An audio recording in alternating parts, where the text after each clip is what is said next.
Assalamualaikum warahmatullahi wabarakatuh. Waalaikumsalam warahmatullahi wabarakatuh.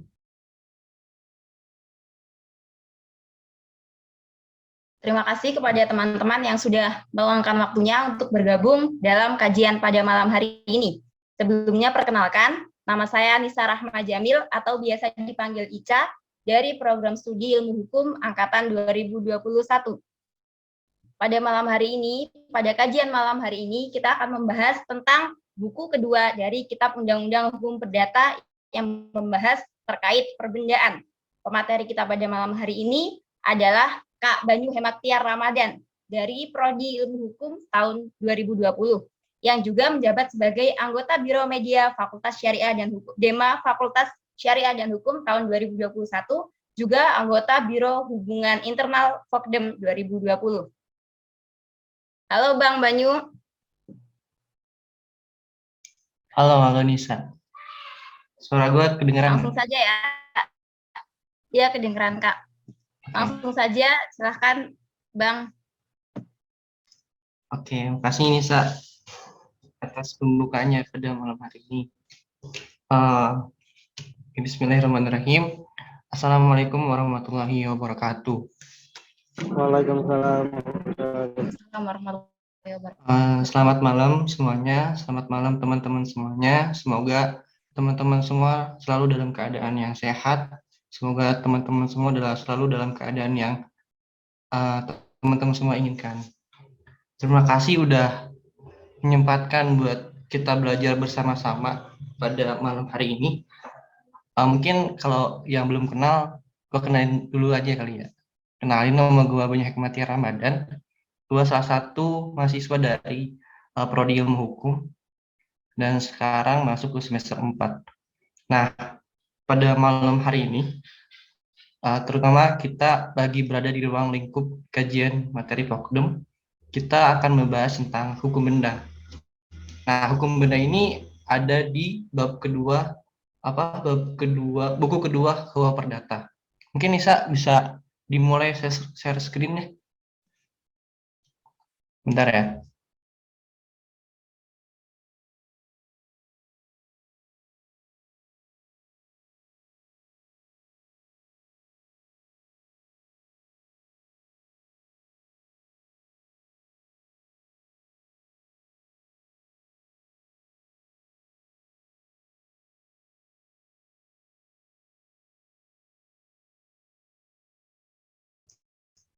Oke, udah kelihatan kan share screen-nya?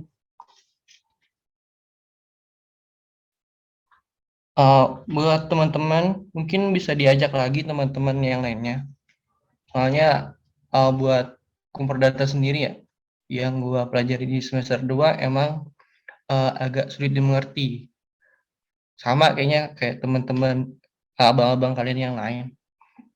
Makanya Fokdem berusaha untuk memberikan pemahaman lebih awal kepada kalian gitu.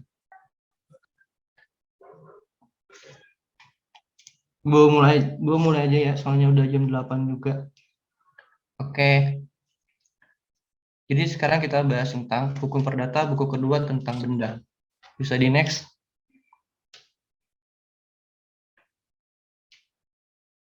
Nah, pada malam ini kita bakal bahas 3 sub pokok subbab.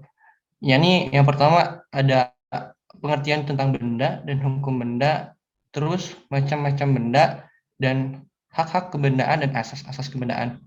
Nah, gue ingetin di awal, nanti di akhir gue ada permainan sedikit deh buat kalian, terutama anggota 21, Fokdem 21. Nanti kita bakal tebak kata. Nah, katanya sendiri nanti itu ada kok di dalam materi ini. Nggak gue macem-macem, nggak. Oke, kita next aja ya. Yang pertama, kita bakal bahas tentang apa itu benda dan apa itu hukum benda. Next. Next lagi, Cak. Nah, yang pertama, apa itu benda? Nah, benda sendiri, bahasa latinnya zak dalam arti yuridis, Dalam arti yuridis, pasal 499 KUH Perdata adalah segala sesuatu yang dapat menjadi objek hak milik. Nah, karena benda ini adalah objek, maka benda ini termasuk salah satu yang berlawanan dengan subjek. Apa ya subjek hukum itu? Subjek hukum itu kan ada dua, orang dan badan hukum. Jadi posisi benda ini sebagai objek berlawanan dengan subjek hukum. Nah, dalam KUH Perdata sendiri, benda itu tidak hanya sebagai benda yang barang yang berwujud, akan tetapi jauh lebih dari itu, benda itu diatur dari peraturan-peraturan khusus, baik dari hukum perikatan, peraturan khusus lainnya. Akan tetapi salah satu kelemahan di dalam buku, terutama di dalam KUH Perdata itu tidak secara rinci menjelaskan tentang mengenai benda dalam arti berwujud. Nah, kemudian sistem hukum benda itu apa? Sistem hukum benda itu menganut tentang sistem hukum yang tertutup, sifatnya tertutup. Artinya, orang tidak dapat mengadakan hak-hak kebendaan yang baru selain yang sudah ditetapkan dalam undang-undang. Nah, perlu kalian tahu bahwa di dalam sebuah kitab undang-undang itu mempunyai dua sistem, yang punya dua sistem sifat. Yang pertama ada sistem yang tertutup, yang kedua ada sistem terbuka. Nah, apa bedanya, Bang? Nah, yang terbuka itu biasanya ada di hukum perikatan ataupun hukum perjanjian. Nah, yang terbuka itu artinya orang dapat mengadakan perikatan ataupun perjanjian mengenai apapun juga, baik yang sudah ada aturannya dalam Undang-Undang KUH Perdata maupun yang belum ada pengaturannya sama sekali. Nah, jadi kalian bisa pahami gitu, sistem hukum yang tertutup itu berarti kita itu nggak boleh mengadakan sesuatu yang baru yang sudah diatur di dalam KUH Perdata gitu. Sedangkan sistem yang terbuka itu kita boleh-boleh aja membuat yang baru gitu. Meskipun itu belum ada di dalam KUH Perdata, KUH Dagang ataupun peraturan khusus lainnya. Nah, kita lanjut ke hukum benda. Nah, hukum benda itu apa? Menurut PNH Simanjuntak, hukum benda adalah peraturan hukum yang mengatur mengenai hak-hak kebendaan yang sifatnya mutlak.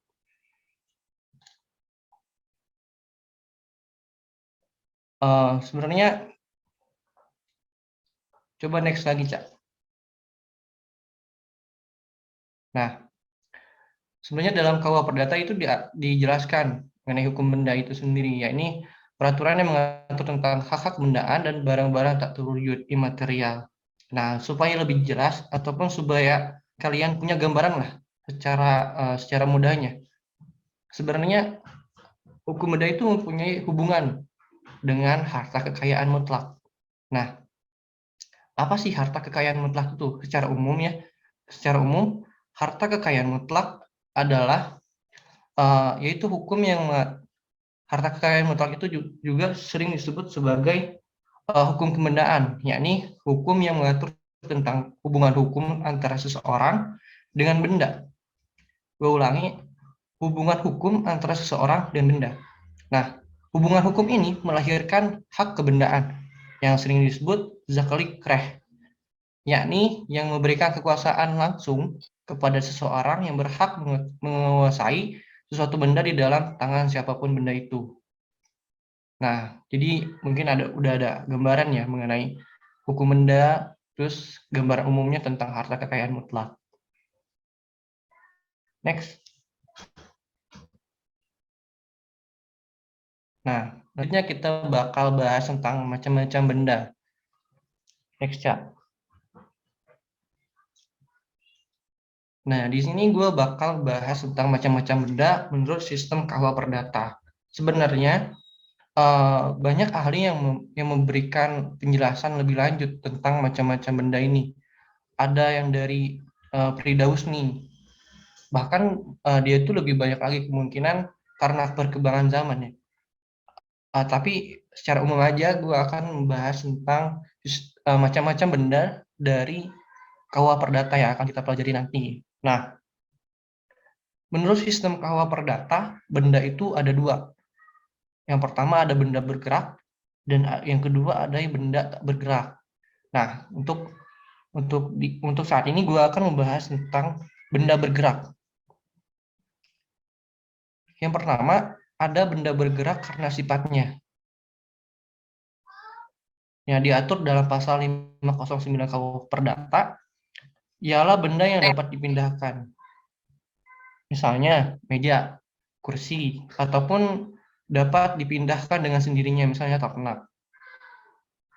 Mungkin bisa kebayang ya, benda yang dapat dipindahkan tuh kayak misalnya meja itu kita bisa pindahin sendiri lah bareng teman bareng pengangkatnya. Terus kalau misalnya kursi kita juga bisa pindahin sendiri. Nah untuk ternak sendiri kayaknya gua punya gambaran misalnya kita ngangon domba itu mungkin bisa termasuk benda yang bergerak karena sifatnya. Ataupun tempat si ternak itu kayak rumah ayamnya gitu bisa dipindahin. Nah, yang kedua itu ada benda bergerak karena ketentuan undang-undang diatur pasal 511 KUH Perdata. Ialah hak-hak atas benda yang bergerak. Misalnya hak hak memungut hasil atas benda bergerak, hak pemakaian atas benda bergerak, hak atas surat-surat berharga. Nah, nanti di next slide selanjutnya kalian bakal mempelajari juga apa aja sih hak-hak benda itu, apa aja sih hak-hak yang ditimbulkan di dalam suatu hukum kebendaan itu. Oke, next. Nah, tadi kan benda bergerak. Sekarang kita bahas tentang benda tak bergerak. Nah, di dalam sistem KUH Perdata, benda tak bergerak itu ada 3. Yang pertama, benda tak bergerak menurut sifatnya, seperti tanah dan segala sesuatu yang melekat di atasnya. Misalnya pohon-pohonan, tumbuh-tumbuhan. Yang kedua, ada yang namanya benda tak bergerak menurut tujuannya. Menurut tujuannya harus bersatu dengan benda tak bergerak itu. Misalnya ada pabrik. Pabrik itu segala sesuatu yang ada di pabrik itu merupakan benda tak bergerak yang tujuannya itu harus bersatu. Pabrik itu kan pasti ada mesin. Nah, mau mesinnya, mau apapun yang ada dalam pabrik itu, ya harus bersatu dengan pabrik itu. Maka pabrik itu termasuk dengan benda tak bergerak menurut tujuannya yang harus bersatu. Gitu. Kemudian yang ketiga, benda tak bergerak menurut ketentuan undang-undang. Ini kurang lebih sama kayak yang nomor 2 di benda bergerak. Ini antara lain ada hak-hak hak memungut hasil atas benda tak bergerak, hak memakai atas benda tak bergerak, dan lain-lain. Nah, mungkin ini penjelasan sedikit lebih dalam ya, menurut subjektif tentang benda tak bergerak. Nah, benda tak bergerak itu sering disebut dengan unruren. Kalau kalian nanti pelajari tentang KUH dagang, itu Pak Ali sering bilang unruren dan ruren. Nah, unruren adalah benda tak bergerak. Itu dibedakan oleh Pak Subekti itu menjadi 2. Karena sifatnya, karena tujuan pemakaiannya, dan sama yang kayak nomor 3 karena ketentuan oleh undang-undang. Tapi dia itu lebih memperinci lagi, lebih memperjelas lagi. Subekti menjelaskan bahwa benda yang tidak bergerak karena sifatnya ialah tanah, termasuk segala sesuatu yang secara langsung ataupun tidak langsung karena perbuatan manusia ataupun alam, ataupun digabungkan secara erat menjadi satu dengan tanah. Misalnya sebidang perkarangan beserta dengan apa yang terdapat di dalam tanah itu. Misalnya di dalam perkarangan itu ada pohon mangga, pohon kelapa, ataupun lain-lain. Nah, benda tidak bergerak karena tujuan pemakaiannya adalah segala sesuatu apa yang meskipun tidak secara sungguh-sungguh digabungkan dengan tanah atau bangunan. Misalnya yang tadi, yang pabrik. Dan benda tak bergerak menurut ketentuan undang-undang itu ya sesuatu yang tadi tentang hak memungut hasil atas benda tak bergerak, hak memakai atas benda tak bergerak, dan lain-lain. Nah, mungkin kalau kalian pengen tahu, Bang, gue penasaran nih, menurut Prida Husni itu apa aja sih macam-macam benda itu? Nah, mungkin nanti kalian nanti gue kasih lah materinya ke para mentornya. Kan kalian ada nih program mentoring. Nah, kalian coba dah hubungi mentornya, nanti gue kasih materinya ke para mentor gitu. Nah, secara umum aja, menurut Firda Husni itu macam-macam benda itu lebih lanjut lagi. Selain ada yang menurut sifatnya sama tujuannya, ataupun menurut ketentuan undang-undang, Firda Husni itu nambahin tentang benda yang musnah dan benda yang tetap ada. Benda yang dapat dibagi dan benda yang tidak dapat dibagi. Benda yang diperdagangkan dan benda yang tidak dapat diperdagangkan. Gitu. Next. Nah, Bang, apa sih perbedaannya antara benda yang bergerak dan sama yang benda tak bergerak? Nah, perbedaan antara kedua hal tersebut penting dalam beberapa hal. Yang pertama, halnya tentang hak kepemilikan ataupun bezit. Dalam pasal 1977 KUH Perdata menentukan barang siapa yang menentukan yang menguasai barang bergerak dianggap sebagai pemiliknya. Ataupun bisa dibilang jadi beziter. Nah, dari benda bergerak itu, benda bergeraknya itu disebut dengan eigenar. Nah, untuk bezit sendiri itu tidak berlaku terhadap benda yang tidak bergerak. Gitu. Terus hal yang kedua tentang penyerahan ataupun levering yang diatur pasal 612 KUH Perdata menentukan bahwa penyerahan benda bergerak dapat dilakukan dengan penyerahan nyata. Sedangkan benda yang tidak bergerak harus dengan balik nama pada daftar umum. Misalnya gini, di dalam benda yang tidak bergerak ya, misalnya gue beli tanah nih, ataupun beli tanah lah, beli rumah. Otomatis dong, ketika gue pengen secara sah bahwa rumah itu harus nama gue, maka harus balik nama. Satu-satunya dengan melakukan mekanisme-mekanisme seperti ngurus SPPT-nya ataupun nanti buat sertifikatnya. Seperti itu. Nah, yang ketiga tentang hal daluarsa ataupun fair jaring. Nah, benda bergerak tidak dikenal daluarsa karena BZ sama dengan agendum. Kemudian benda tidak bergerak dikenal kadaluarsa. Dikenal daluarsa. Nah, seseorang dapat mempunyai hak milik karena lampaunya 20 tahun misalnya dalam hal adalah yang sah ataupun 30 tahun ketika tidak ada alas hak. Nah, next ya. Masih lanjut nih ini.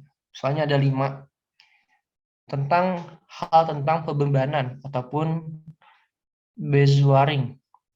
Nah, pembebanan ini biasanya jaminan ataupun hak tanggungan nantilah. Kalian akan belajar di hukum dagang. Nah, benda bergerak itu dilakukan dengan gadai ataupun pen. Benda tidak bergerak itu dilakukan dengan hipotek.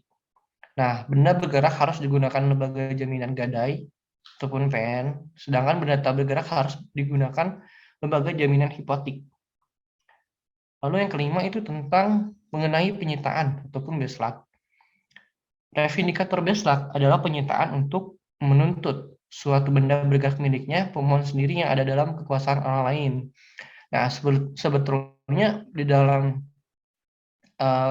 dalam buku kedua ini hanya dijelaskan tentang vindikator beslak. Akan tetapi nanti kalian akan temukan macam penyitaan lainnya di KUH dagang terutama. Bisa dibilang ini sebagai basic lah, supaya kalian nanti kalau ditanya sama dosen terutama apa sih itu vindikator beslak, itu pasti ada next chat. Kalau gua ngejelasinnya kecepatan bilang ya, ataupun ada yang kurang paham, insya Allah nanti gua ulang.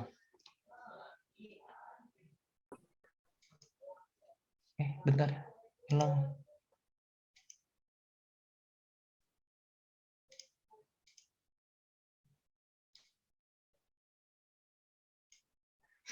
Nah, kita udah masuk ke poin yang ketiga, bahasan yang ketiga, tentang apa aja hak-hak kebendaan itu dan apa aja sih asas-asas kebendaan. Yang pertama, bentar, minum dulu.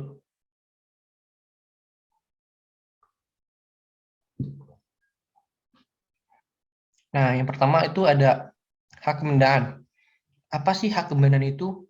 Hak kebendaan adalah suatu hak yang memberikan kekuasaan langsung atas suatu benda yang dapat dipertahankan terhadap tiap orang. Hak kebendaan bersifat sebagai pelunasan hutang ataupun hak jaminan. Nah, apa sih hak jaminan itu? Hak jaminan adalah hak yang memberikan kreditor. eh, Hak jaminan adalah yang melekat pada kreditor yang memberikan kewenangan untuk melakukan eksekusi kepada benda yang dijadikan jaminan jika debitur melakukan once prestasi terhadap suatu prestasi. Nah, bisa dibilang once prestasi itu pelanggaran perjanjian ya, dan prestasi itu ya perjanjian itu. Nah, mungkin tahulah gimana sistemnya kredit itu. Bisa dibilang begitu. Nah, hak jaminan tidak dapat berdiri karena hak jaminan merupakan perjanjian yang bersifat tambahan ataupun aksesorir dari perjanjian pokoknya. Ini perjanjian hutang piutang. Eh, Misalnya gini, gue minjem nih ke bank. Nah, biasa di dalam sistemnya kan kalau kita misalnya ke bank harus ada jaminan. Nah, perjanjian pokoknya itu adalah kreditnya. Kita minjemnya apa gitu. Nah, perjanjian tambahannya adalah benda kita yang dijadikan jaminan gitu. Semoga paham ya. Terus next. Nah, kita langsung ke hak kebendaan. Hak kebendaan yang diatur di buku 2 KUH Perdata.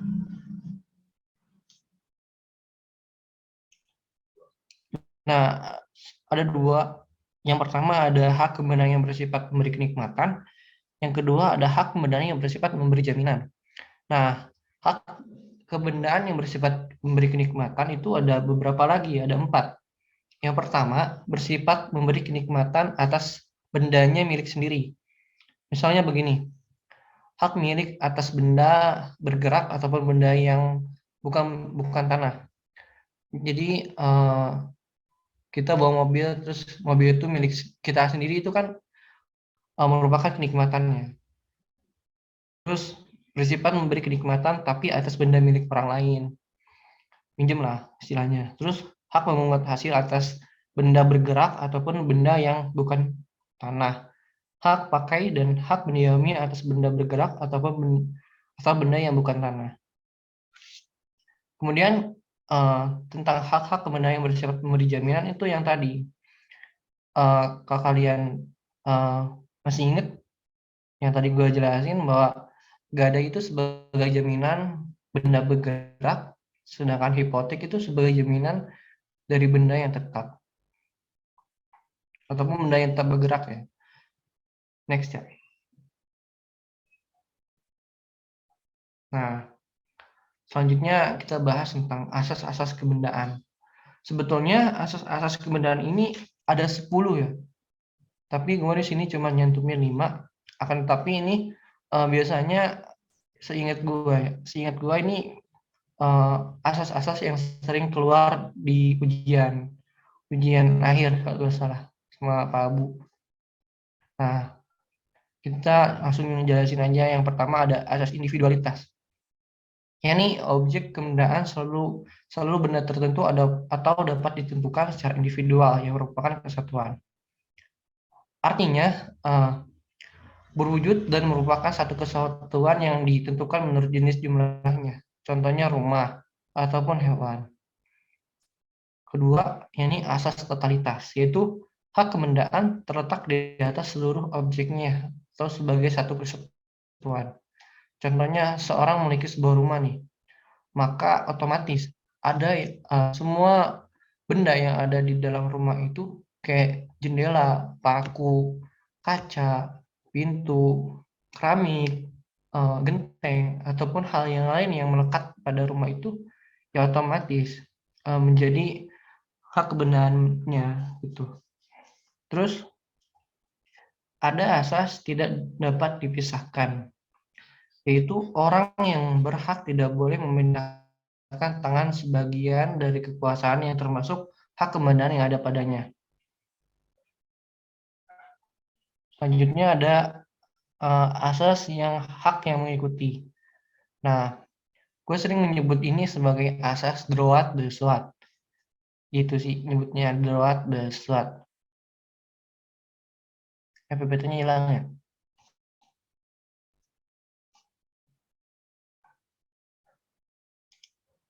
Oh,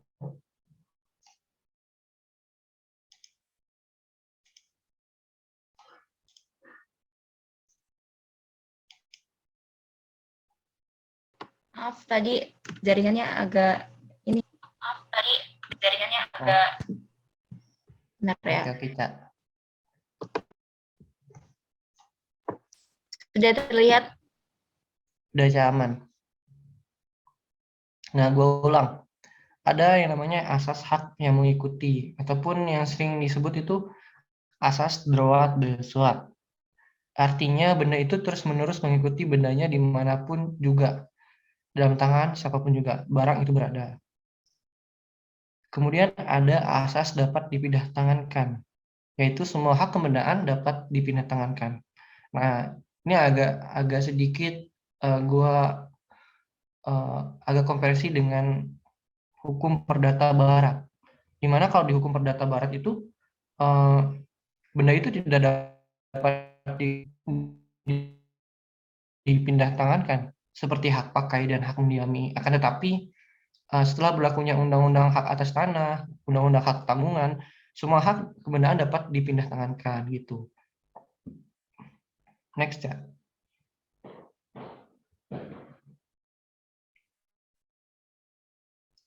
Nah, sekarang bagaimana cara timbulnya hak kebendaan? Nah, ada beberapa cara, kalau nggak salah ada 7 cara. Yang pertama itu ada pendakuan ataupun toigening, yaitu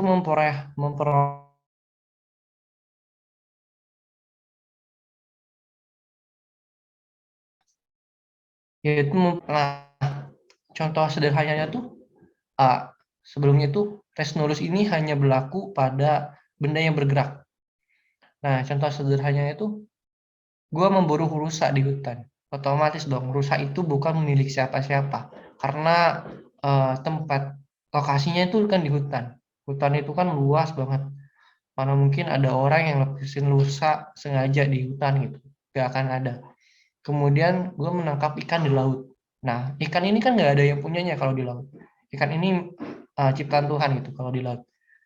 Maka itu termasuk dengan pendakuan ataupun togening. Bisa juga dengan harta karun. Karena pun kalau kita tahu harta karun itu milik siapa, itu harus diteliti lebih jauh lagi. Ada sejarahnya ataupun hal lain gitu. Nah, maka harta karun pun termasuk dengan timbulnya hak kebendaan itu dengan pendakuan. Itu togening. Lalu ada perlekatan ataupun nut tracking, yaitu suatu cara memperoleh hak milik di mana benda itu bertambah besar ataupun berlipat ganda karena alam. Misalnya gini, gue beli tanah di Ciputat. Nah, setelah seminggu kemudian adalah gempa bumi yang melanda Ciputat, dan termasuk tanah yang gue beli. Nah, setelah gempa bumi itu, tanah yang gue beli itu tiba-tiba bertambah besar gitu.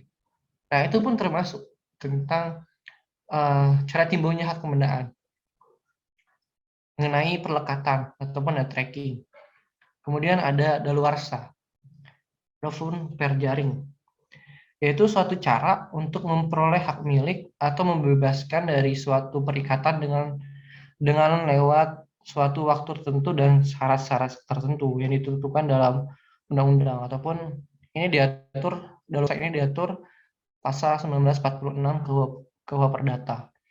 Nah, di dalam pasalnya itu disebutkan bahwa Barang siapa yang menguasai benda bergerak yang dia tidak ketahui pemilik benda itu sebelumnya, misalnya karena menemukannya, hak milik atas benda itu diperoleh setelah lewat waktu 3 tahun sejak orang tersebut menguasai benda yang bersangkutan. Kayak misalnya gue nemu mobil lah di jalan, nemu mobil. Gue itu menjadi pemilik sah mobil itu nunggu dulu 3 tahun dan sesuai ketentuan undang-undang gitu. Terus melalui penemuan. Nah, benda yang semua milik orang lain akan tetapi lepas dari penguasaannya. Nah, karena misalnya jatuh di perjalanan, maka barang siapa yang menemukan barang tersebut dan ia tidak mengetahui siapa pemiliknya, menjadi pemilik barang yang ditemukannya.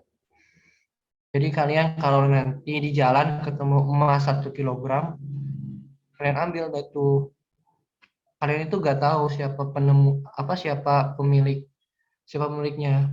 Dan kemungkinan karena di jalan raya ya, kemungkinan mobil itu udah jauh dan kita nggak tahu siapa-siapa, dan kebetulan di sana itu nggak ada CCTV, ya udah aman. Terus next ya.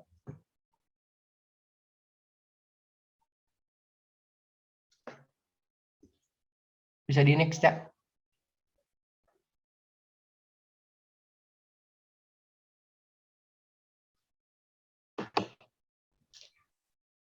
Nah, kemudian melalui penyerahan. Cara ini yang lazim, yaitu hak kebendaan diperoleh melalui penyerahan. Misalnya jual beli, sewa menyewa, dengan adanya penyerahan maka titel benda berpindah kepada siapa benda itu diserahkan. Kemudian ada pewarisan, yaitu suatu proses beralihnya hak milik ataupun harta dari warisan dari pewaris kepada ahli warisnya. Nah, pewarisan ini pun ada 2 macam, yaitu karena undang-undang ataupun karena wasiat. Kemudian yang terakhir ada dengan penciptaan. Dengan penciptaan. Nah, penciptaan yaitu seseorang yang menciptakan benda baru, baik dari benda yang sudah ada maupun baru, dapat memperoleh hak milik atas benda ciptaannya tersebut. Contohnya, misalnya gue bikin patung dari sebatang kayu. Nah, orang itu menjadi pemilik patung itu. Demikian pula hak kebendaan tidak berwujud seperti hak paten dan hak cipta. Next ya.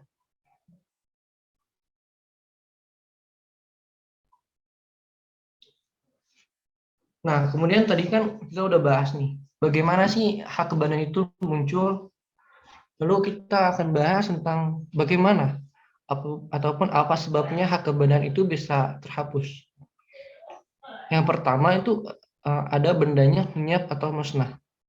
Karena musnahnya suatu benda, maka hak atas benda tersebut ikut lenyap. Misalnya begini, hak sewa atas rumah yang habis atau musnah tertimbun longsor. Maka hak atas sewa rumah tersebut akan hilang gitu, karena rumahnya udah tertimbun longsor. Kemudian hak gadai atas sebuah sepeda motor, ataupun ketika motor yang digadaikan itu kebakaran, maka ya karena motor itu musnah, maka haknya juga bisa lenyap ataupun musnah. Terus karena dipindah tangankan, hak milik, hak memungut hasil ataupun hak pakai menjadi hapus bila benda yang bersangkutan dipindah tangankan kepada orang lain. Mungkin tahu lah ya. Terus yang ketiga tuh ada karena pelepasan hak. Pada umumnya pelepasan yang bersangkutan dilakukan secara sengaja oleh yang memiliki hak tersebut. Misalnya gini, gua buang radio nih di tong sampah. Nah, dalam hal ini hak kepemilikan gua terhadap radio itu udah hilang, udah hapus. Dan misalnya menjadi hak milik orang lain ketika orang lain itu ngambil radio tersebut gitu. Terus karena pencabutan hak. Penguasaan publik dapat mencabut hak kepemilikan seseorang atas benda tertentu dengan syarat harus didasarkan dengan undang-undang. dilakukan untuk kepentingan umum dengan ganti rugi yang layak. Ya begitu kira-kira. Sebetulnya di dalam hukum pembenahan sendiri ya, ini sebenarnya udah beres nih tentang hukum benda. Akan tetapi di dalam literatur yang gue baca, terutama di dalam buku ajar hukum perdata itu ada subbab lain yang namanya hak privilege dan hak retensi. Bukan, hak privilege dan retensi. Nah, secara umum privilege itu merupakan jaminan khusus yang didasarkan pada undang-undang. Hak privilege ini berarti bahwa eh, merupakan hak istimewa, hak yang dilakukan, hak yang didahulukan. Kemudian retensi itu kayak misalnya gue agak lupa ya, soalnya gue sengaja nggak masukin karena gue sendiri nggak belajar gitu tentang hak ini. Hak retensi itu bisa dibilang reten ya, dari kata yang bisa menahan. Adalah hak untuk menahan sesuatu benda sampai suatu piutang bertalian dengan benda itu dilunasi. Kayak jaminan gitulah. Nah, next ya. Nah, sekarang kita udah masuk ke permainan nih. Udah pada siap teman-teman semua? Anak 21 terutama. Siap. Oke. Insya Allah. Iya, ada door prize-nya ya, Bang ya. Dopresnya ya bisa kita obrolin lah. Ntar Zoom gue hilang mulu.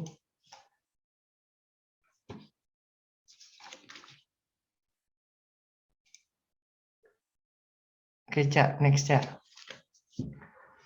Clue-nya. Sabi. Nah, clue-nya ada 5 huruf ya. 1, 2, 3, 4, 5. Terus, Cak, next.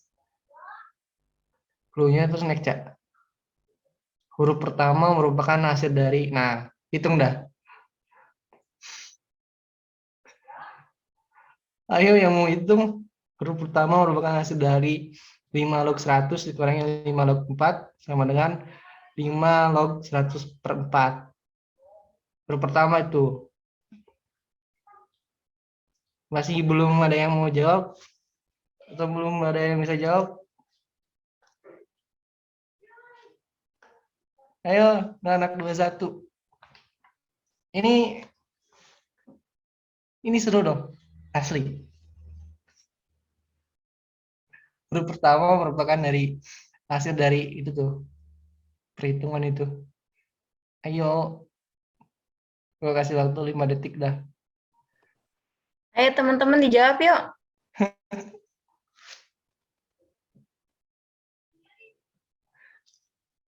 Mantap. Gampang kok ini.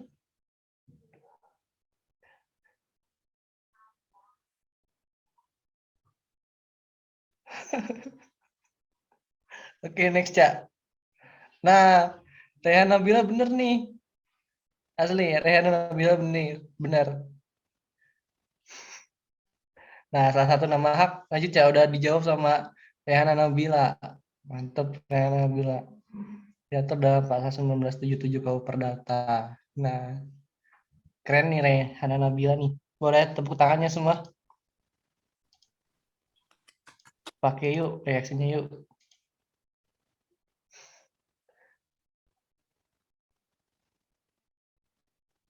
Sabar, yang belum kebagian kita ada satu lagi nih. Next, Cak. Nah, ini lumayan banyak nih. Lumayan banyak. 1, 2, 3, 4, 5, 6, 7, 8, 9. Ada 9 kata. Gua tahu, Bang. Punya, Cak. Siapa tuh? Ini pasti daluarsa. Luarsa. Bentar, Penjaring. gue lupa. Penjaring kan? Oh, anjir. Imam benar, Imam. Next, Cak.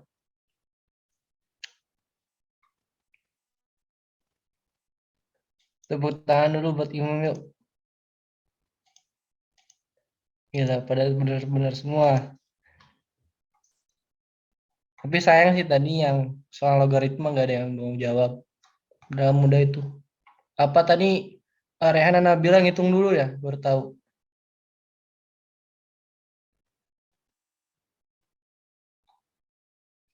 Keren-keren. Mungkin sekian ya dari gua. Mungkin sekian pemaparan materi dari gua tentang hukum kebendaan ini, buku kedua Kau Perdata. Nah, mungkin eh, cukup dari gua serahkan kepada moderator. Nanti moderator yang ngatur tentang apabila teman-teman semua ada pertanyaan. Makasih ya, maaf apabila gua tadi agak garigu, agak ngangong-ngangong, maaf ya. Oke, gua serahin ke Ica.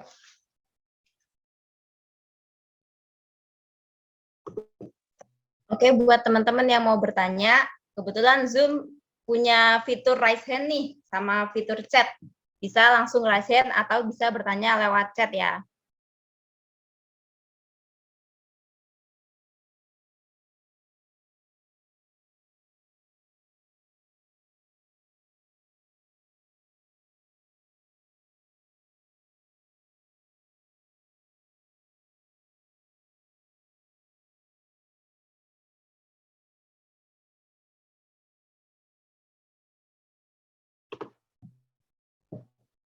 Ya, Siti silahkan. Bisa merah. Ya, makasih Kak atas kesempatannya. Saya masih bingung sih Kak yang pembahasan yang ini. Karena dipindah tangankan hak milik, hak mungut hasil atau hak pakai menjadi hapus bila benda yang bersangkutan dipindah tangankan ke orang lain. Itu masih bingung, boleh dijelasin nggak Bang? Makasih.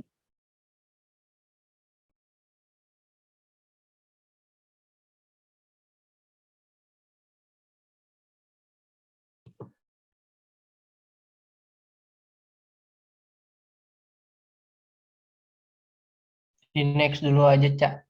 Ada aja ada yang mau tanya lagi. Ada yang ingin bertanya lagi?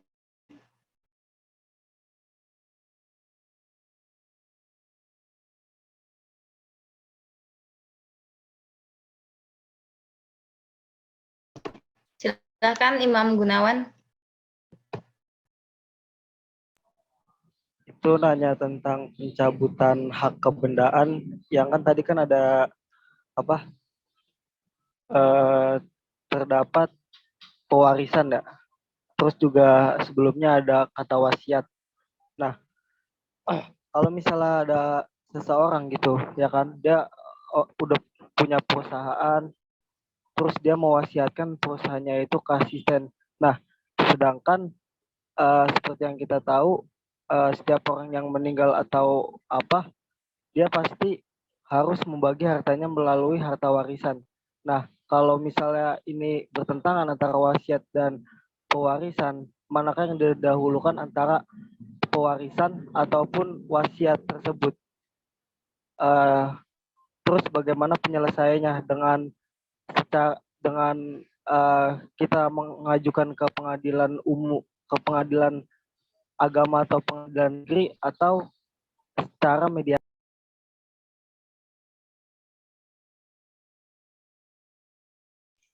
Oke, mantap, Imam. Mungkin ada lagi. Ada yang ingin bertanya lagi?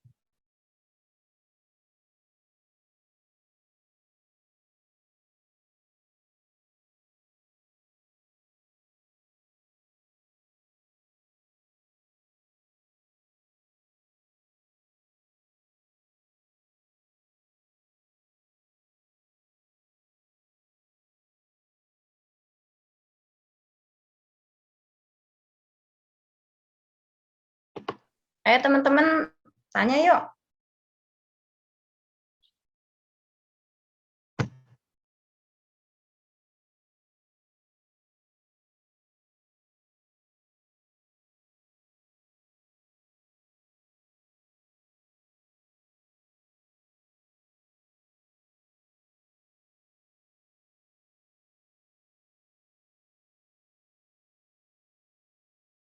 Kalau nggak ada, gue mungkin izin jawab, Cak, yang tadi Siti ya.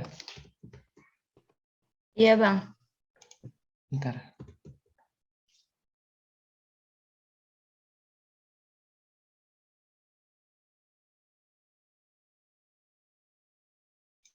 Siti minta dijelasin lagi ya yang karena dipindah tangan kan ya. Yang apa salah satu sebab hapusnya hak kebendaan. Ya Iya, gitu Siti. iya Bang. Oh, oke. Karena kan tadi kan tadi tadi gua udah bahas belum sih bahwa di dalam hukum kebendaan itu salah satunya ada asas dapat dipindah tangankan. Nah, kalau belum gue jelasin lagi nih. Nah, asas dapat dipindah tangankan itu namanya asas ya. Asas itu kan suatu dasar ataupun suatu batu loncatan eh, hukum itu diberlakukan itu. Nah, dasarnya di dalam hukum pembedahan itu ada asas yang namanya asas dapat dipindah tangankan. Nah, menurut hukum Indonesia, terutama di Indonesia, setelah adanya undang-undang UPA, undang-undang hak tanggungan, terus maka hak kebendaan itu dapat dipindah tangankan. Kayak misalnya hak pakai, hak mendiami, ataupun eh, pokoknya hak kebenaran yang tadi yang gue udah sebutin dalam benda bergerak atau data bergerak. Nah, maksud dipindah tangankannya itu ya karena berlakunya asas dapat dipindah tangankan, maka salah satu sebab hapusnya hak kebenaran juga adalah dengan cara dipindah tangankan. Misalnya gue gini nih, tentang hak pakai lah, hak pakai tanah lah. Nah, tanah itu gue gunain sebagai tempat gue lah, tempat istirahat ataupun jadi tempat steam cuci mobil lah itu. Nah, suatu waktu gue udah gak berlokasi di situ lagi nih. Gue ada keperluan di daerah lain untuk keperluan yang sangat panjang ataupun keperluan yang lama. Nah, maka tanah yang gue gunakan itu bisa dipindah tangankan ke orang lain gitu. Karena yang tadi, karena asasnya itu udah ada. Dasarnya kita melakukan perpindahan hak milik ataupun hak-hak kebendaan yang lain itu karena di dalam hukum benda itu diatur tentang asas dapat dipindah tangankan. Jadi kemungkinan begitu sih Siti. Atau enggak anak-anak 20 bisa bantu gua kasih pemahaman ataupun kasih Siti pemahaman yang lebih dari kalian. Oke Bang, makasih banyak atas jawabannya. Nah, oke. Udah sedikit mengerti. Oke, siap. Nah, lanjut dari Imam ya. Imam tadi nanya tentang wasiat sama waris ya, Imam.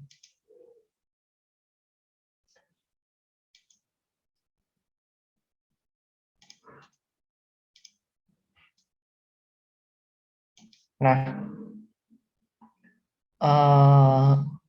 wasiat sama waris pun termasuk pada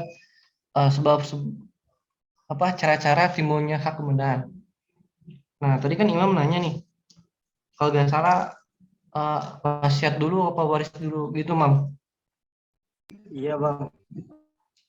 Nah, sebenarnya wasiat ataupun waris itu adalah pilihan karena di situ ada kata hubung atau. Nah, jadi kalau kalian nanti nanti baca undang-undang ataupun ketentuan, kalau ada kata atau itu suatu pilihan, antara salah satu. Nah, maka dari itu sebetulnya antara wasiat ataupun warisan itu dikembalikan kepada si pemilik benda itu asalnya ataupun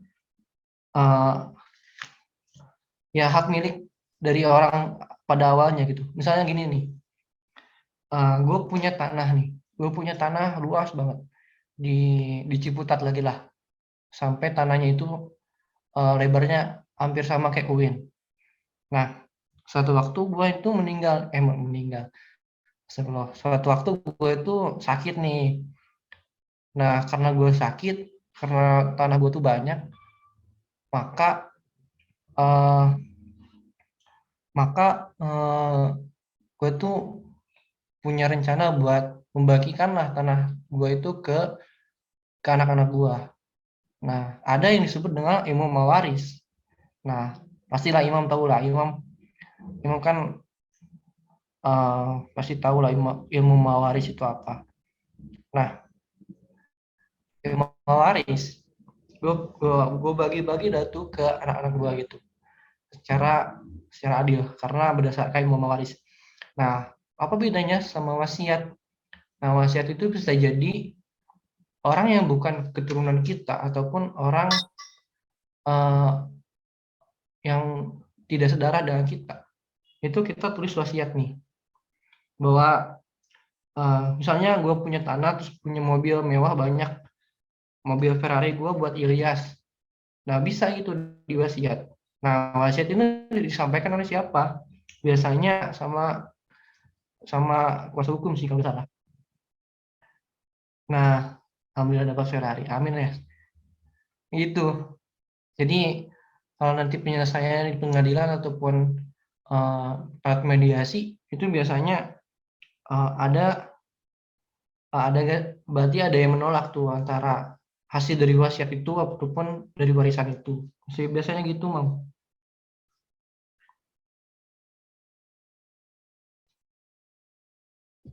Udah gimana, Mam? Oke. Mungkin ada yang mau ditanyakan, Cak, yang lain, Cak? Apakah ada pertanyaan lagi?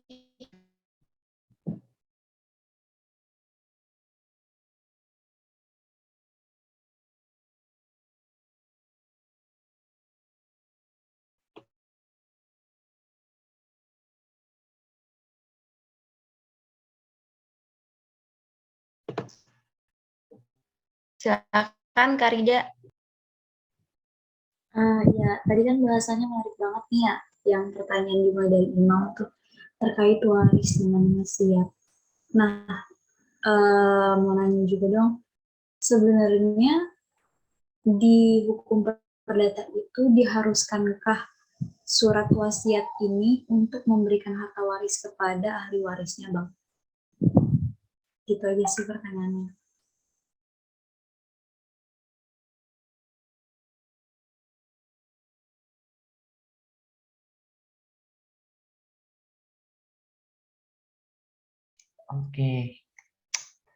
Oke, gue jawab ya. Sebenarnya diharuskan ataupun tidak itu tadi gue bilang di dalam ketentuan undang-undang pun emang diatur sih tentang wasiat ataupun tentang warisan. Nah, diharuskan atau tidak itu sebenarnya kembali ke si pemilik ataupun si yang punya gitu, yang punya untuk hartanya dibagikan gitu, untuk jadi wasiat ataupun warisan.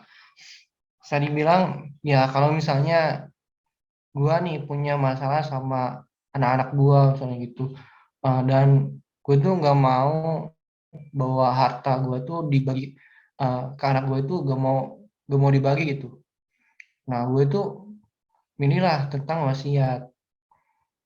Nah, di dalam wasiat itu gue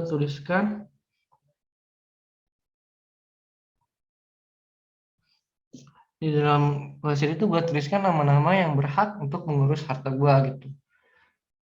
Nah,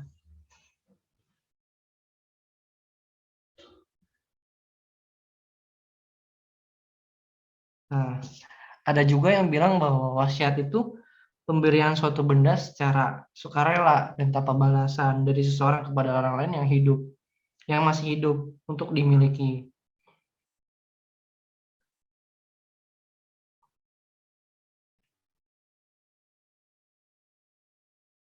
Nah, sebelum jauh ke itu ya, di dalam KUH Perdata sendiri diatur terutama di pasal 874 KUH Perdata itu diatur tentang segala harta peninggalan seseorang yang meninggal dunia adalah kepunyaan para ahli waris menurut undang-undang. Sejauh mengenai hal itu, dia belum mengadakan ketetapan yang sah. Gitu sih. Mungkin Rida udah cukup ya. Jadi, Oke, Bang Boy, terima kasih. oke. Apakah ada Ada yang yang mau ditanya lagi? lagi? Elias. Nah, apartemen di mana nih, Yas?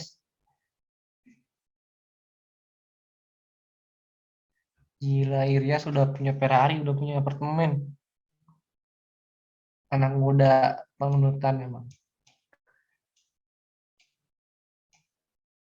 Nah, Bang, kalau kita punya apartemen, terus apartemen kita itu runtuh, apakah hak atas unit apartemen kita hilang? Nah, sebenarnya, bentar. Nah, sebenarnya tadi gua udah singgung sedikit tentang sebab-sebab hapusnya hak kebendaan. Salah satunya ada karena bendanya itu lenyap ataupun musnah. Nah, gua tahu nih, ya apartemen lu runtuh terus musnah, hilang nggak tersisa apa gimana? Apa tinggal jendelanya aja? Berarti kalau sisa jendelanya berarti jendelanya aja buat lu Bang. Gitu. Runtuh, hilang nggak apartemennya? Maksudnya sisa tanahnya doang. Ya berarti kan karena wujudnya, kan tadi gue salah satu asasnya ada kan yang disebut asas individualitas. Nah, asas individualitas itu disebutkan bahwa benda itu harus berwujud ataupun nampak gitu. Nah, kalau apartemen nurun tuh karena misalnya disenggol sama angkot, ya karena ya udah runtuh terus gak ada bentuk apartemennya, ya hilang hak lu atas apartemen itu. Karena tadi di dalam hukum benda itu sendiri menganut menganut asas individualitas. Dan di salah satu sebab hapusnya eh, hak kebendaan itu karena bendanya musnah ataupun lenyap.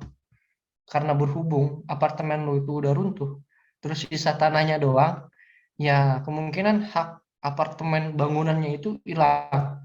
Tetapi tanahnya itu masih milik lu. Yes.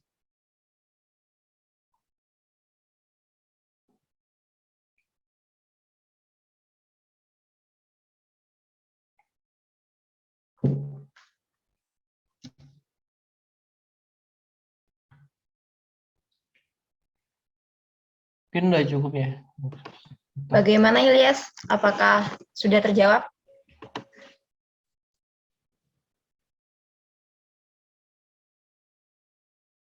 Ya, sama-sama yes. Ferrari-nya juga dijaga ya, yes. Apakah ada yang mau bertanya lagi? Ada lagi nih Bang, dari Imam Gunawan. Kalau untuk hak cipta yang nggak kelihatan, apa bisa disebut hak kebendaan? Oke, hak cipta. Sebenarnya membahas hak cipta itu seru. Hak cipta itu kalau nggak salah eh, bisa dibilang haki ya, kalau nggak salah ya, di hukum dagang. Hukum hak cipta itu bisa disebut juga hak kekayaan intelektual karena hasil daya cipta kita akan menciptakan sesuatu. Nah, Imam nanya, apakah hak cipta itu termasuk hak kebendaan gitu, Mam?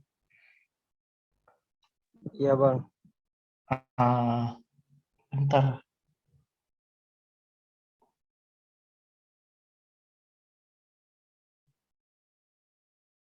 Nah, sebenarnya penciptaan itu termasuk eh, eh, penciptaan itu termasuk timbulnya hak kebendaan.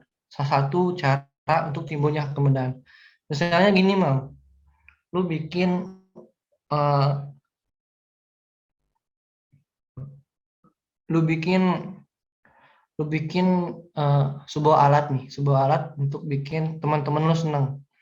Nah, alat itu termasuk ciptaan lu dan lu itu bisa punya hak cipta. Nah, hak cipta itu sendiri dalam hukum kebendaan itu merupakan hak kebendaan yang tidak terwujud.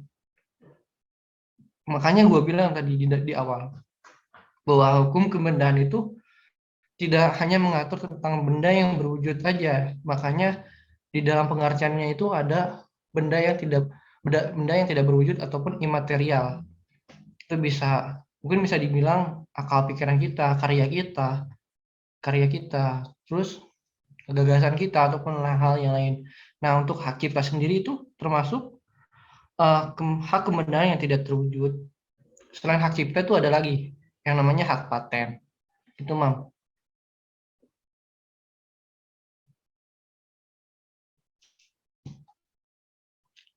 Ya, cukup, Mam.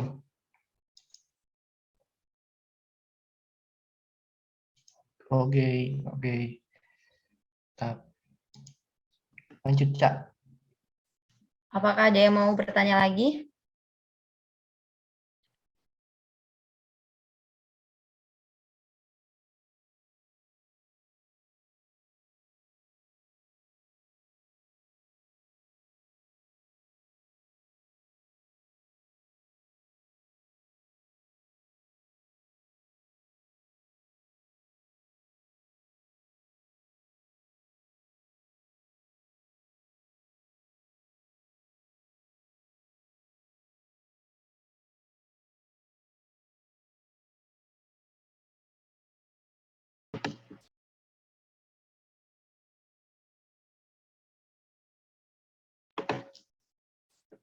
Ada lagi dari Ilyas nih, Bang. Hak kebendaan di hak cipta apakah bisa diwariskan?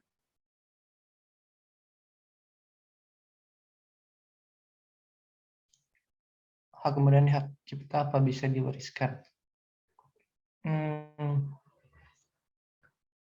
Kalau nggak salah ya, hak cipta itu punya waktu tertentu buat habis kalau nggak salah. Kalau nggak salah, mungkin uh, anak 20 yang lain nih punya jawaban yang lebih mantep dari gua. Kan tidak, ataupun Bang Dapa nih, uh, murid nomor 1 di kelas Pak Ali.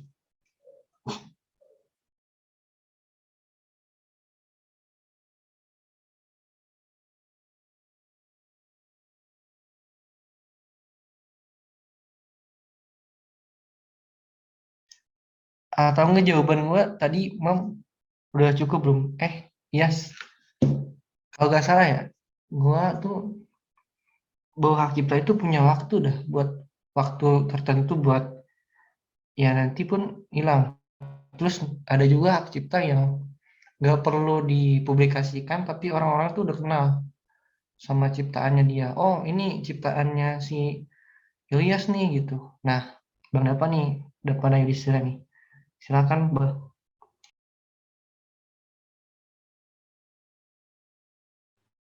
Izin menambahkan ya, mungkin singkat aja dari pertanyaan Abang Ilyas Pandu Perwira 2021, hak kebendaan di hak cipta apa bisa diwariskan, Bang?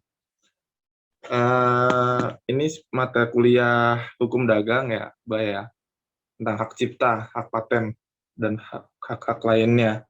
Nah, setahu gua itu hak cipta itu dapat dialihkan. Bahasanya dialihkan kalau dalam undang-undang. Nah, dialihkannya itu bisa karena warisan, bisa karena hibah, dan lain sebagainya. Yang penting itu sebab-sebabnya itu benar, gitu, dan nggak menyalahi aturan perundang-undangan. Namun, untuk pewarisan itu sendiri, hak cipta boleh diwariskan, tapi tapi itu benar-benar seperti wasiat gitu. Seperti wasiat dari si ahli hak cipta itu tersebut, dia mewariskan hak ciptanya itu kepada ahli waris, misalnya kepada anaknya, tapi anaknya itu pun harus udah masih hidup gitu, karena kan hak cipta itu rentang waktunya itu panjang. Kalau nggak salah ya ada level-levelnya hak cipta itu, dan ada yang sampai 50 tahun. Jadi hak cipta itu ada, didaftarkan itu rentang waktunya 50 tahun. Lalu misalnya sudah 50 tahun, itu bisa diperbaharui lagi. Atau bahkan misalnya pemilik hak cipta, misalnya itu sudah meninggal, tapi belum diwariskan, jadi kan belum ada yang meneruskan gitu. Ya itu hak ciptanya tetap ada, walaupun orang yang sudah meninggal tetap ada selama kurang lebih 25 tahun. Jadi begitu jawaban secara singkatnya. Mungkin ntar teman-teman bakal belajar di semester 3 lebih lengkapnya, lebih detailnya, dan lebih pahamnya. Gitu sih. Thank you. Oh iya, izin nambahin boleh nggak? Nah, ini nih. Bener kan kata Dava tadi, Bang Dapul tadi tuh, hak cipta itu bisa dialihkan sebagai hak waris, tapi bukan berarti namanya yang berubah gitu, seperti lagu. Misalkan lagu yang diciptakan oleh Banyu, dan waktu itu Banyu meninggal dan harus diwariskan. Bukan lagu itu yang diwariskan kepada anaknya gitu, atas nama anaknya. Tetapi yang diwariskan itu adalah bentuk atau istilahnya tuh kayak penghasilannya gitu. Nah, penghasilan dari yang diciptakan oleh Banyu ini yang dialihkan atau diwariskan kepada anaknya gitu. Jadi, hak cipta adalah hak yang diwariskan adalah hak ekonominya, sedangkan hak moralnya itu tetap atas nama yang menciptakan gitu.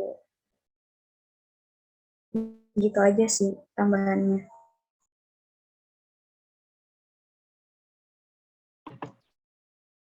Terima kasih Kak Rida, Kak Dava. Baik, Bang Banyu. Oke, kasih banyak buat Rida sama Dava yang udah bantu. Mungkin udah ya. Udah soalnya di 2 jam 9 juga. Kayak tutup aja, Cak. Terima kasih kepada Bang Banyu Hematier selaku pembicara kita pada malam hari ini. Terima kasih juga untuk teman-teman semua yang sudah meluangkan waktu untuk bergabung di kajian hari ini. Sebelum acara kita tutup, bisa teman-teman untuk menyalakan kameranya untuk kita foto bersama.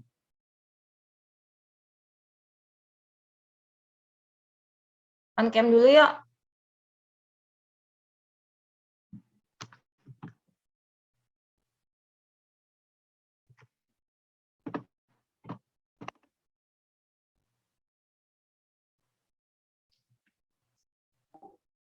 Ayo guys. Ayo Bang Dapuy, on cam lah Bang Dapuy, Kak Iva. Siapa nih? Diane Putri, Bang Alvin, Bang Nopal Arif, Ilyas. Oke, kalau nggak ada SS ya. 1, 2, 3. Sekali lagi. Tinggal gua. Ayo lagi bang. 1, 2, 3. Iya maaf apa dah maaf. Dan makasih Nisa, Ica, Banyu. Baik, kita akhiri kajian pada malam hari ini dengan mengucap hamdalah bersama. Alhamdulillahirrabbilalamin. Terima kasih semuanya. Saya selaku moderator mohon maaf sebesar-besarnya apabila ada kata-kata yang salah. Wabillahi taufiq wal hidayah. Assalamualaikum warahmatullahi wabarakatuh.